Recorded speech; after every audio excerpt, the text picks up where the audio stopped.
Hi everyone, welcome back to my channel. In today's video, we are going to make a motorized turntable out of a lazy Susan. Now, this is a lazy Susan. You must have probably seen this in many restaurants for at this place at the center table, which is used for serving condiments, sauces, etc. Now, this I got it from Amazon.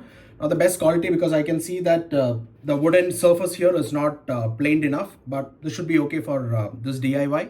Now, a motorized turntable can be used for showcasing, for instance, a dish that you've cooked in your kitchen for your video, or you're doing a review of something like a watch or a die-cast model of a car. You can place this and it'll slowly keep rotating. So that's the purpose of a motorized turntable. Now, making this is very simple. The main component that you need other than this lazy Susan is a synchronous AC motor. Now, this is what it is. Now you can find this in a microwave oven and it retails for cheap, 200, 250 bucks max. I got this from Amazon. This is a 220 volt model. You get this in various voltages. So ensure that you get a 220 to 230 volt model. So it's very easy to connect it. You just have to plug into these two terminals and connect it to the AC outlet and you can get this working. Now you are also going to need a few other things, like you're going to need a cable to connect this motor. You're going to need these two terminals which will connect to the lead like this. You're going to need these bushes. Now please don't buy this online because it's very expensive on Amazon, whereas in your local hardware outlet you're going to get this for say 10-15 bucks for each bush.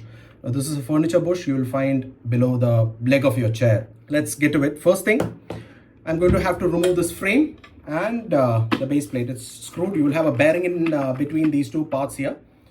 So the first order of business is to get this frame out and we'll remove this base plate.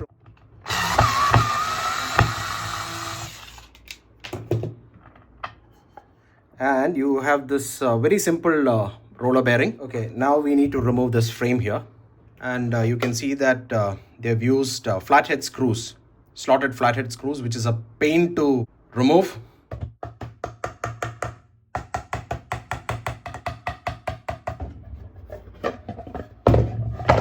Before you do a blind hole drilling on the other side, I'll always advise keeping another piece of wood below so it doesn't damage the board or whatever is below that.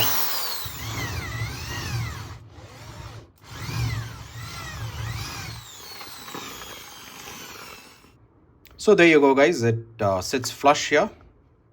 Guys, before you install the motor, ensure that you fix these bushes.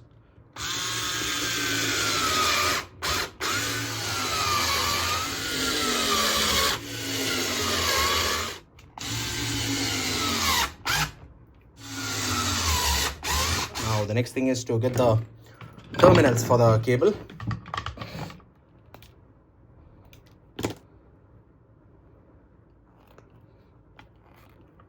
So we have prepared the ends here. We've connected a 3-pin plug on this side. In case you're wondering why I've connected a 3-pin plug, because this has a better quality than all the 2-pin plugs available in the socket. Now let's connect it.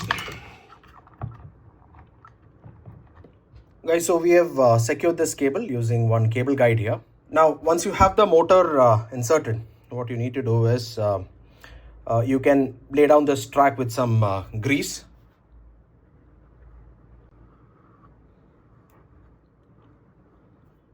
You can insert the bearing.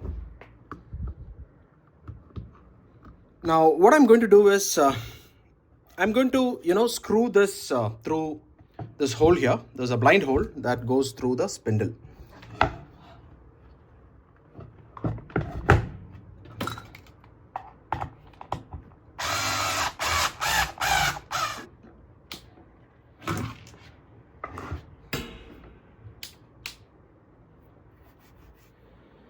So there you go guys, finally it's got working.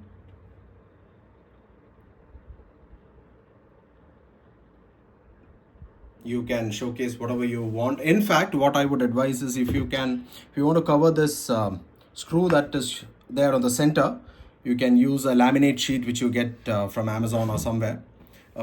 You can also change the direction by just turning on and off the power.